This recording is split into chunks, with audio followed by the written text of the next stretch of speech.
The stars looked different from the observation deck of the UNSC Horizon. Captain Peter Daniels often came here during the quiet hours of ship's night. After 15 years in space, he still found peace in the endless void. Earth was just a bright blue dot from this distance, near Neptune's orbit. "Captain, you need to come to the bridge." The voice of Lisa Ward, his communications officer, crackled through his personal comm unit. Something in her tone made him straighten up immediately.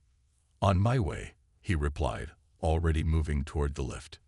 When he arrived, the bridge was unusually quiet. All eyes were fixed on Lisa, who sat with her hands hovering over her console, her face pale in the blue glow of her screens. "What do we have?" Daniels asked. Lisa looked up. "A signal, sir, not one of ours. Not from any Earth colony or outpost." The captain felt his heart rate quicken. Humanity had been reaching into space for over a century, but true contact with alien intelligence had remained elusive. "Are you saying?" "Yes, sir. It's not human in origin." She tapped a command, and a strange series of pulses filled the bridge. They followed a pattern that was clearly deliberate, clearly intelligent. "And it's a distress call." Within the hour, the Horizon had changed course to intercept the signal source. The crew moved with focused efficiency, but Daniels could feel the excitement crackling through the ship like electricity.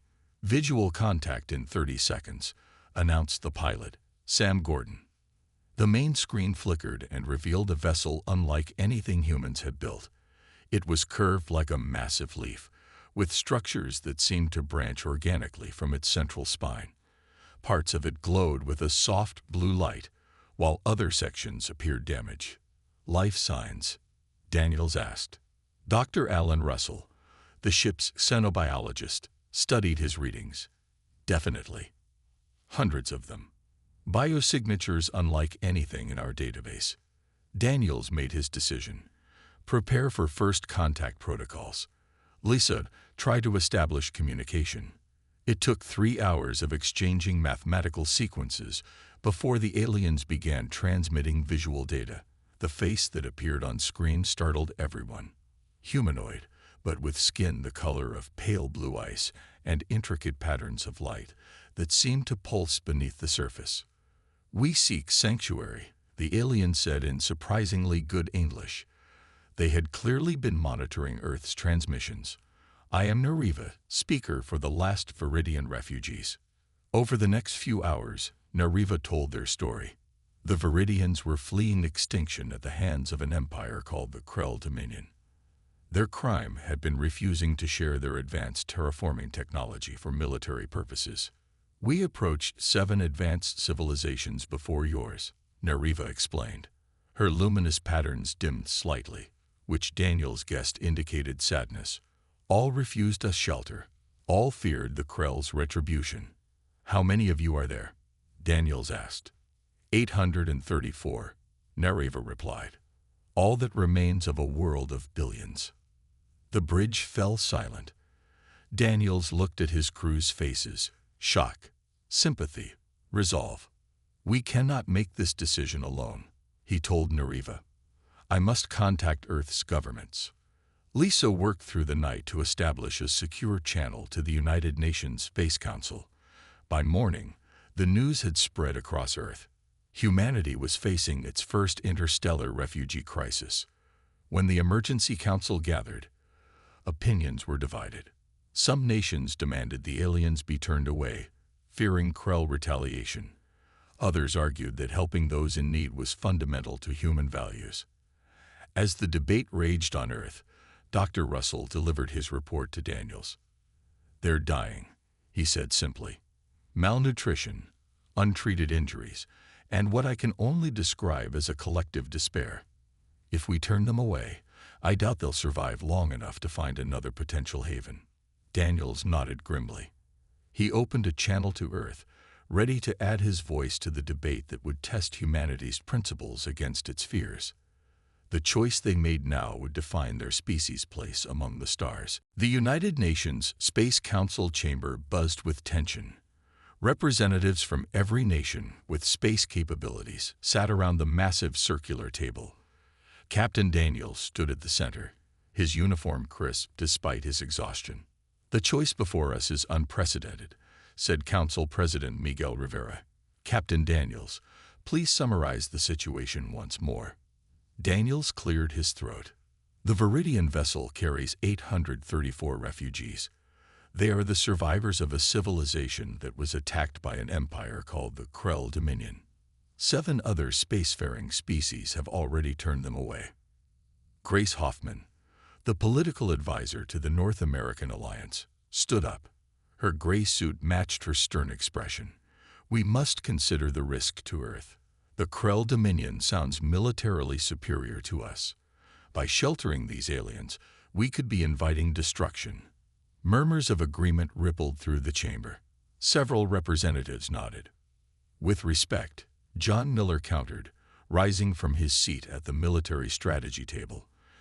"Turning away people fleeing genocide violates everything we stand for as a species. We've spent centuries trying to overcome our worst instincts. What does it say about us if we abandon these refugees to die?" Dr. Alan Russell stepped forward with his medical data.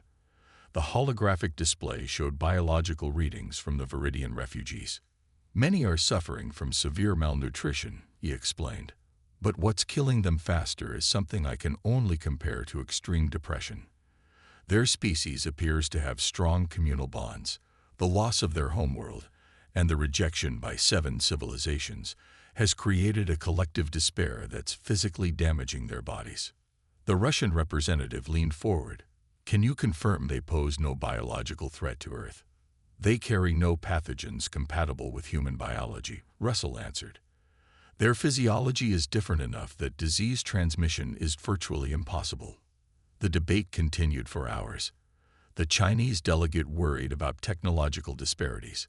The African Union representative spoke passionately about historical refugee crisis on Earth. The European coalition calculated the resources needed to support 800 aliens. Outside the council building, crowds had gathered. Some carried signs welcoming the Viridians. Others protested, demanding Earth protect itself first. As the arguments grew heated, Lisa Ward, who had accompanied Captain Daniels to Earth, requested permission to speak. "During our communication with Nariva," she said quietly, "I asked why they approached Earth after being rejected 7 times. She told me they had studied our transmissions for years. They chose us because humans, despite our conflicts, consistently value compassion. They believed if any species would help them, it would be us."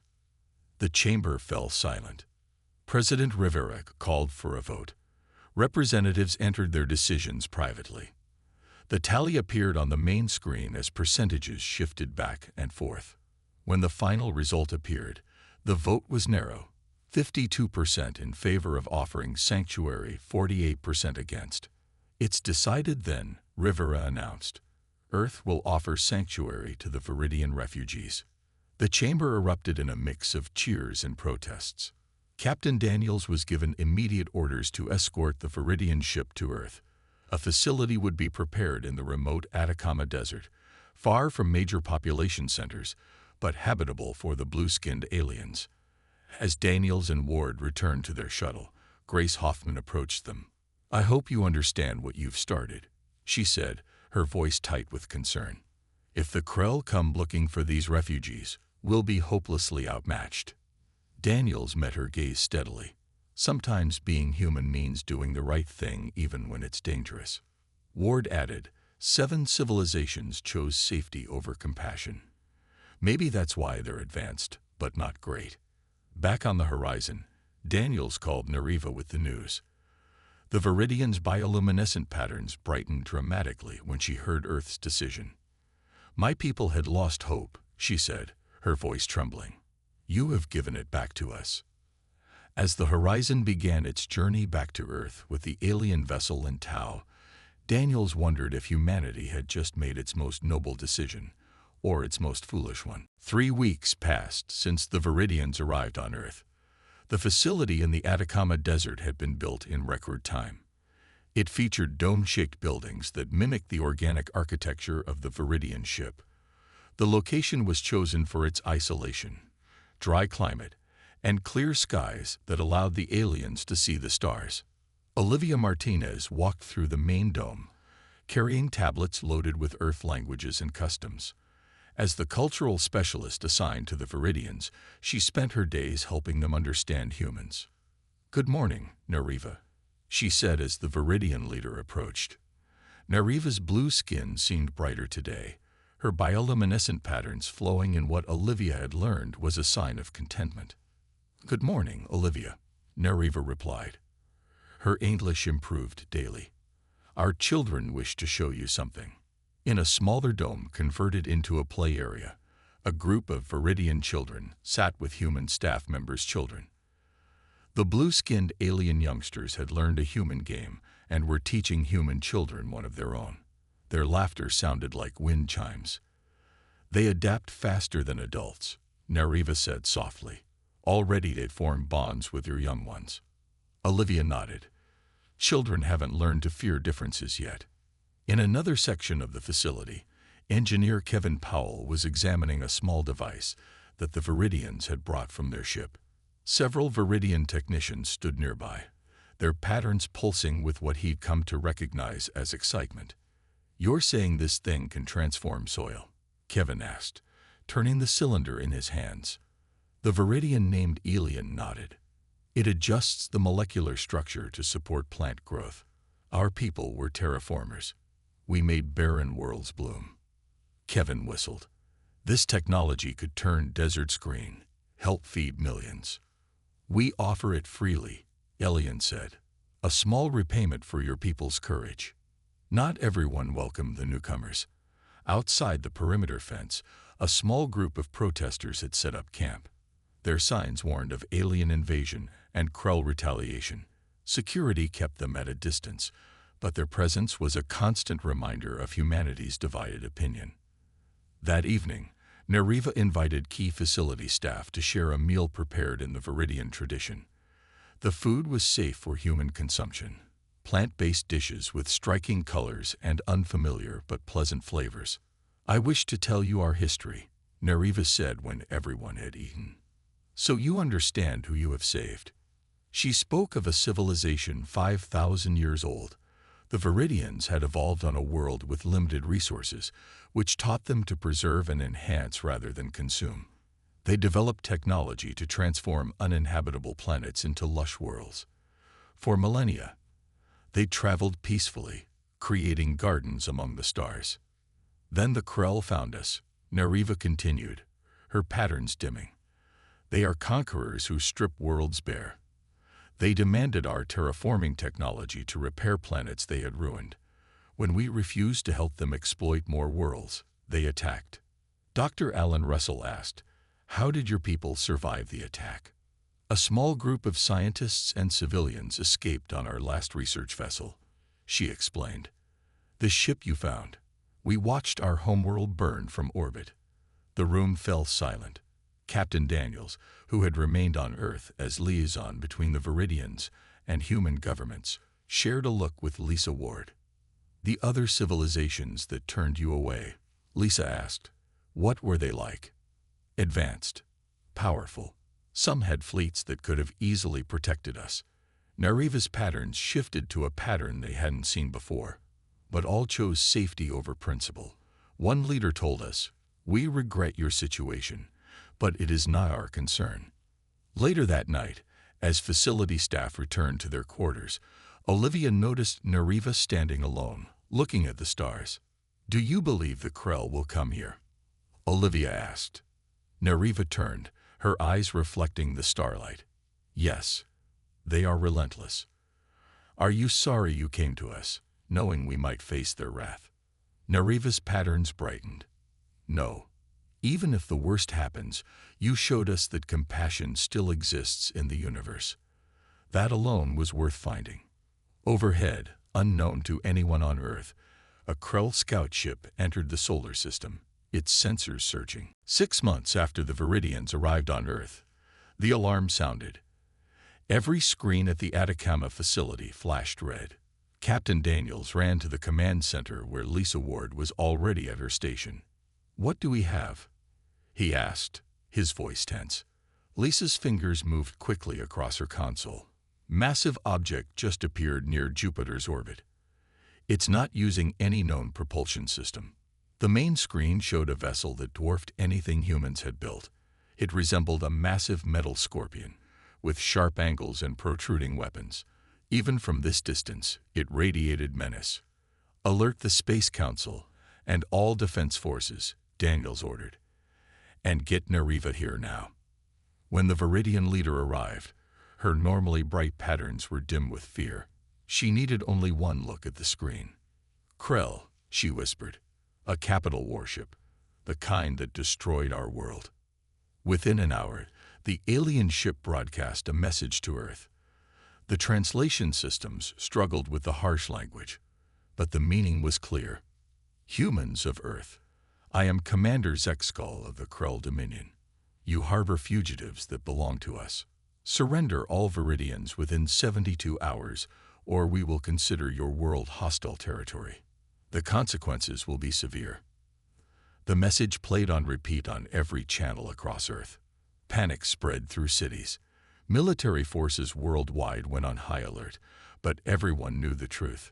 Human weapons were no match for a civilization that could cross galaxies. At an emergency Space Council meeting, military leaders presented their assessment. "Our most powerful missiles would likely be intercepted before impact," General Winters explained grimly. "Their technology appears centuries ahead of ours." Grace Hoffman stood up. "The solution is obvious. We must surrender the Viridians. 800 lives versus billions." The debate grew heated. While the council argued, Security Officer Frank Carter was monitoring communications at the Atacama facility. Something caught his attention: encrypted messages between certain government officials. Using his security clearance, he decoded them. His blood went cold. A plan was forming to forcibly take the Viridians and hand them over to the Krell, bypassing the council's decision. Carter immediately called Captain Daniels, who was still at the council meeting. "Sir, we have a problem," he said, explaining what he'd found. Daniels looked around the room, suddenly unsure who to trust. "Keep this quiet. Increase security at the facility. I'm on my way back." When Daniels returned to the facility, he gathered a small team he trusted completely: Lisa Ward, Dr. Russell, Olivia Martinez, Kevin Powell, and Frank Carter. "Some people plan to take the easy way out," he told them. "We need to make sure that doesn't happen." Lisa suggested, "What if we try talking to the Krell? Maybe we can negotiate." "They don't negotiate," Nareva said, joining them. "But we might buy time." Kevin Powell had been studying the Viridian terraforming technology. "I've been thinking," he said. "These devices change matter at the molecular level. What if we modify them to affect Krell technology instead of soil?" Dr. Russell nodded slowly. "A defensive application. It's possible." As they discussed options, a message arrived from an unexpected source. It came through encrypted channels, addressed specifically to the Viridians. "It's from the Artaxians," Nareva said with surprise. "One of the civilizations that turned us away." The message was brief. "We regret our cowardice. The Krell must be stopped. We offer assistance if you will accept it." Similar messages followed from 2 other species. It seemed Earth's courage had shamed them into action. While world leaders debated and militaries prepared, Daniels made his decision. "We're going to fight," he told his team. "Not just for humanity or the Viridians, but to show the galaxy that someone finally had the courage to stand up to bullies." Lisa looked at the countdown timer showing the Krell's deadline. Just under 70 hours remained. "I hope we're making the right choice," she said quietly. Daniels smiled grimly. "The right choice isn't always the safe one." Ambassador Susan Clark had never expected to negotiate with aliens during her career. Now she sat in a secure room beneath the United Nations building, facing screens that connected her to representatives of 3 alien civilizations. "You turned away the Viridians," she said directly. "Why help us now?" The Artaxian representative, a tall being with metallic skin, spoke first. "We watched your decision with surprise. Our people are traitors. We calculated risk and chose safety. The alien paused. We were wrong. The representative of the Morith conclave, a species that resembled hovering jellyfish, added, "Your courage has caused much reflection among our kind. We can provide intelligence on Krell weaknesses." Susan nodded cautiously. "Any help is appreciated, but we have less than 60 hours until their deadline." At the Atacama facility, Dr. Ryan Cooper worked with scientists from multiple species. The human physicist had arrived by military transport along with specialists from around the world. They gathered around a table covered with Viridian terraforming devices. "The principles are fascinating," Ryan said, examining a cylinder. "It doesn't just change soil composition, it alters how matter behaves at the quantum level." A Viridian scientist named Linner explained, "We use it to make inhospitable environments support life. The energy field can be tuned to affect specific molecular structures." Kevin Powell looked up suddenly. "Could we tune it to target Krell ship materials?" The third alien species, crystalline beings called the Telasi, provided technical data on Krell warships. Their outer hull contained specific rare elements from their home system, the Telasi engineer explained through a translator. "If you calibrate your devices to those frequencies." Working around the clock, the combined team modified the Viridian technology. The Artaxians delivered specialized components via small, fast ships that slipped past the Krell vessel undetected. Meanwhile, Frank Carter strengthened security at the facility. He placed trusted personnel at every entrance and monitored all communications. Twice he caught government agents attempting to access the Viridian living quarters. He had them quietly removed and detained. "Some people still think surrender is the only option," he told Captain Daniels. Earth's military forces prepared as best they could. Fleet Commander Laura Bennett coordinated with space forces from every nation. They positioned ships and weapons platforms throughout the solar system. "Even with the alien assistance, we're outgunned," she told the Space Council, "but we'll make them work for every inch." Dr. Russell had another concern. He called Olivia Martinez to the medical wing. "Look at this," he said, showing her medical scans of the Viridians. "Their bioluminescent patterns are synchronized across all individuals. It's almost like a collective consciousness." Olivia frowned. "What does that mean for us?" "It means they're all feeling the same thing right now. Fear, yes, but also hope. They believe in us." He looked at her seriously. "We can't let them down." With 36 hours remaining, the modified terraforming devices were ready for testing. In a remote area of the facility, the team activated a prototype. It projected an invisible field that, when a sample of Krell hull material was placed within it, caused the metal to become brittle and crack. Kevin grinned. "It works. We can deploy these around Earth as a defensive screen." Lisa Ward, who had been coordinating communications, rushed in with news. 3 ships just entered the system from different directions. The Artaxians, the Morith, and the Telasi. "They've sent actual warships to help us." Captain Daniels received the incoming transmission from the Morith commander. "We stand with Earth. Our ships are at your disposal." When Nariva heard this news, her patterns glowed brighter than anyone had ever seen.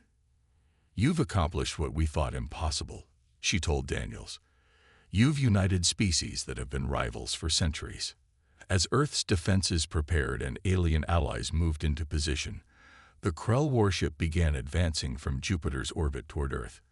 Commander Zexkel sent another message. "Your time grows short, humans. Surrender the Viridians, or face extinction." Humanity's answer came from the United Space Council. "We stand by our decision. The Viridians remain under our protection." The battle for Earth was about to begin. The Krell warship entered Earth's orbit as the deadline expired. Smaller attack vessels poured from its sides like angry insects from a disturbed nest. Their weapons glowed with strange energy as they descended toward the atmosphere. Fleet Commander Laura Bennett stood on the bridge of the Earth defense ship Freedom, watching the tactical display. Human ships formed a protective ring around the planet, joined by the vessels from their new alien allies. "All ships, maintain formation," she ordered. "Remember your training. We protect our home." The first wave of Krell attackers struck the outer defense line.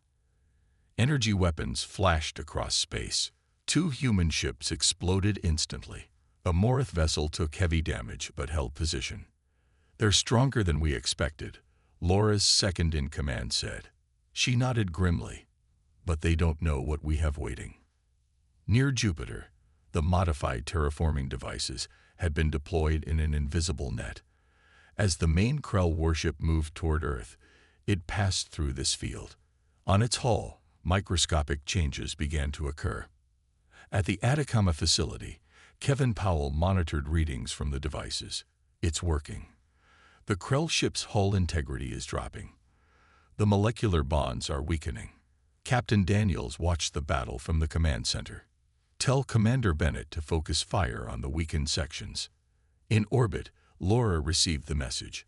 "All ships, target these coordinates," she ordered, sending the data. "Hit them with everything we have." Human and alien vessels fired in unison. Their weapons struck the exact spots where the terraforming field had weakened the Krell hull. Explosions bloomed across the massive warship's surface. For a moment, hope surged. Then the Krell responded. Their weapons systems, unaffected by the terraforming field, unleashed devastation. 3 more human ships vanished in balls of fire. An Artaxian vessel broke apart under the assault.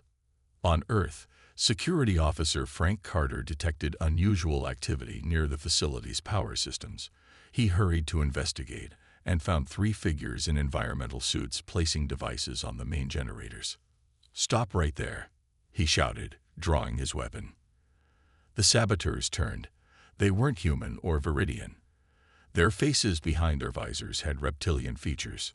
Krell infiltrators, Frank realized. They must have landed secretly before the main attack. The lead infiltrator lunged at him.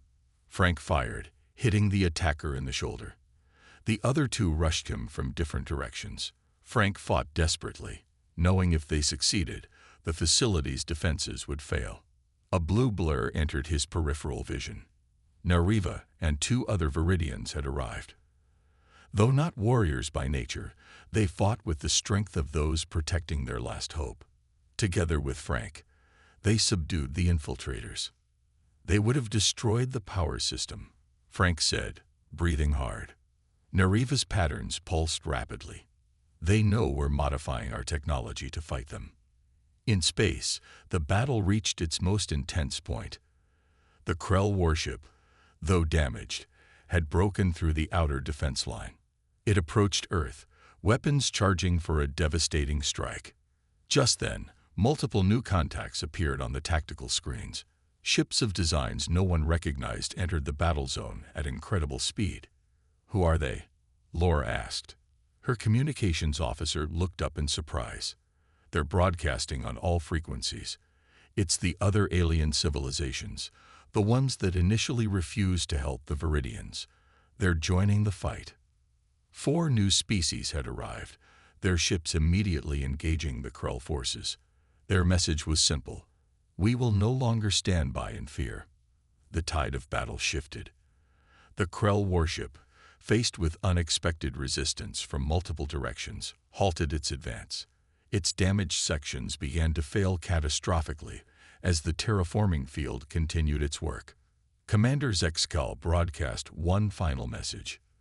"This is not over, humans. You have made an enemy of the Dominion." The Krell forces began to withdraw, pulling back toward the outer solar system. The damaged warship turned away from Earth, trailing debris and venting atmosphere from multiple breaches. On the Freedom's bridge, Laura allowed herself a small smile. They're retreating.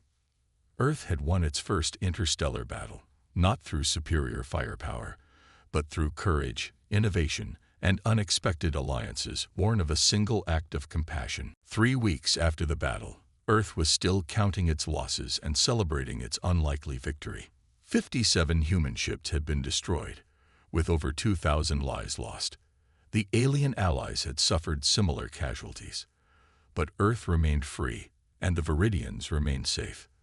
The United Nations Space Council chamber, once a place of heated debates, now hosted representatives from 7 alien species. The circular table had been expanded to accommodate beings of various shapes and sizes. Captain Daniels stood before them, still wearing his uniform with a new medal pinned to his chest. President Rivera introduced him as the man who started us on this path.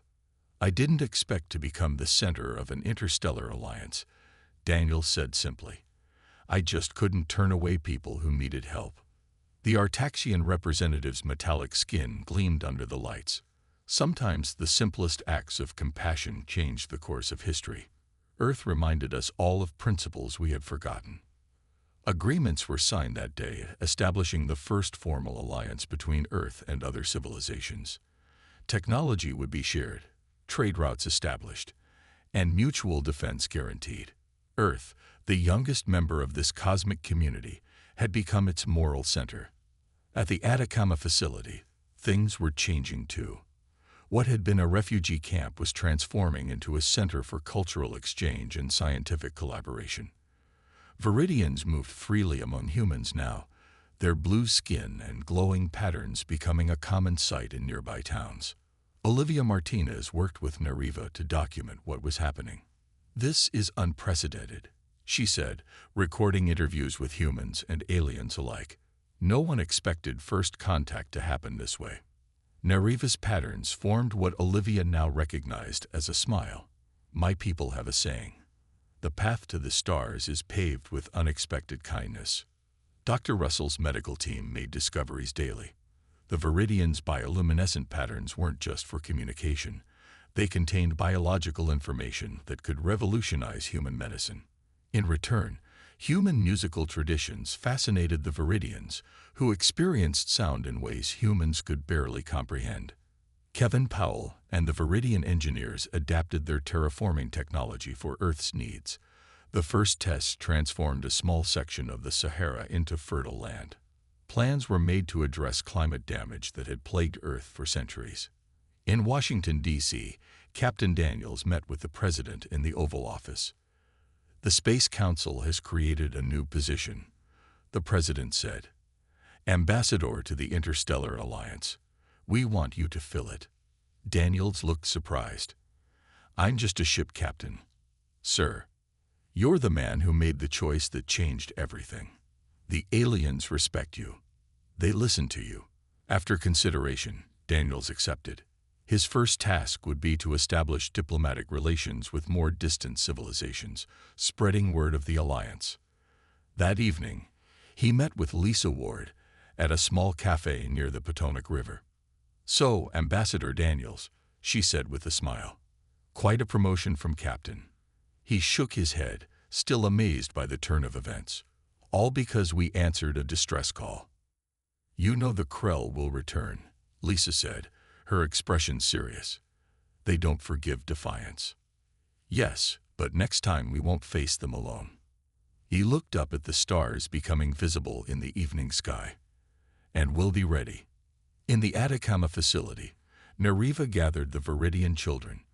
Above them, the night sky sparkled with stars and the lights of orbiting ships from half a dozen worlds. I want to tell you a story, she said, her patterns glowing softly, about a young species who didn't have the strongest ships or the most advanced weapons. But they had something more important, hearts that couldn't turn away from suffering, even when it would have been easier. One child asked, is this from the old prophecies, about the young species with ancient hearts? Nariva looked toward the human section of the facility, where Dr. Russell's daughter played with Viridian children. Yes, she said, but it's not just a prophecy anymore. It's our shared history now. Across the solar system, ships from Earth and its new allies established patrol patterns, watching for the Krell's return. But for now, at least, there was peace among the stars. 5 years passed since Earth first welcomed the Viridians. The solar system had changed in ways no one could have imagined. Human ships now traveled regularly to nearby star systems. The Viridian population on Earth had grown to 3,000, with small communities established on every continent.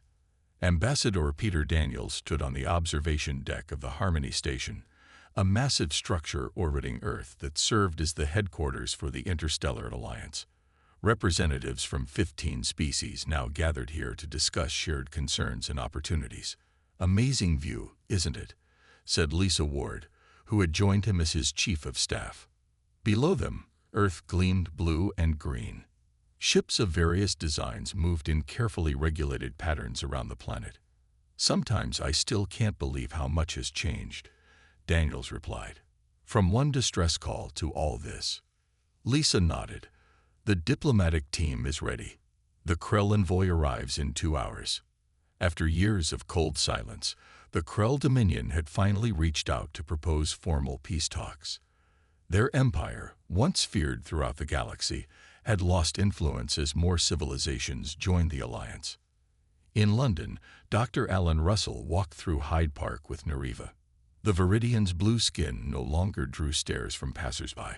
"My daughter says the cultural exchange program is ready to launch," he told her. 20 human children and 20 Viridian children will visit the Artaxian homeworld next month. Nariva's patterns glowed with pleasure. "And my son is so excited to be among them. He speaks 3 human languages now and is learning Artaxian mathematics." The two stopped to watch children playing on the grass, human and Viridian youngsters running together without any awareness that just years ago their species had never met. On Mars, the first joint colony was thriving. Kevin Powell oversaw the terraforming project that had turned a section of the red planet green. Viridian technology, combined with human determination, was transforming the once barren world faster than anyone had predicted. "The next phase begins tomorrow," he told Olivia Martinez during their weekly call. "We'll have breathable atmosphere in this sector within 2 years." Olivia nodded, her face on the screen showing excitement. "The documentary is almost complete. We're calling it The Kindness Gamble: How Earth's Compassion Changed the Galaxy." Her work recording the ongoing story of human-alien relations had won awards and been broadcast to every world in the Alliance. In Washington, Frank Carter, now head of interstellar security, briefed the president on the upcoming peace talks. "Intelligence from Alliance sources suggests the Krell are sincere," he explained. "Their citizens have begun questioning their leadership after learning about the Alliance's prosperity." The president nodded. "And what do you think, Frank? Can we trust them?" Frank considered carefully. "Trust must be earned. But everyone deserves a chance to change. That's what we've been fighting for, isn't it?" Aboard the Harmony Station, Daniels welcomed the Krell envoy. Commander Zexcal had been replaced by a younger, less militaristic leader named Tavarin. "The Dominion acknowledges the strength of your alliance," Tavarin stated formally. "We seek peaceful relations." Daniels nodded. "Peace is always our preference, but it must be based on respect for all sentient life." As negotiations began, reports arrived from distant Krell worlds. Citizens there had begun peaceful protests, demanding reforms inspired by stories of Earth's compassion toward the Viridians. That evening, in the Atacama Desert where it all began, a ceremony marked the 5th anniversary of the Viridians' arrival. The original refugee facility had become a thriving city where humans and aliens lived together. Lisa read a message from Ambassador Daniels, who couldn't attend due to the peace talks. 5 years ago, we made a choice that seemed dangerous. We chose compassion over fear. Today, that choice has transformed not just our world, but many others. Nariva's child and Dr. Russell's daughter unveiled a monument, a simple stone globe with the words etched in multiple languages. When every civilization turned away, humanity chose to save them, and in doing so, saved something precious in themselves. As night fell, the stars shone down on a gathering unlike any in human history, beings from across the galaxy, united by the courage of one young species that refused to let fear overcome compassion.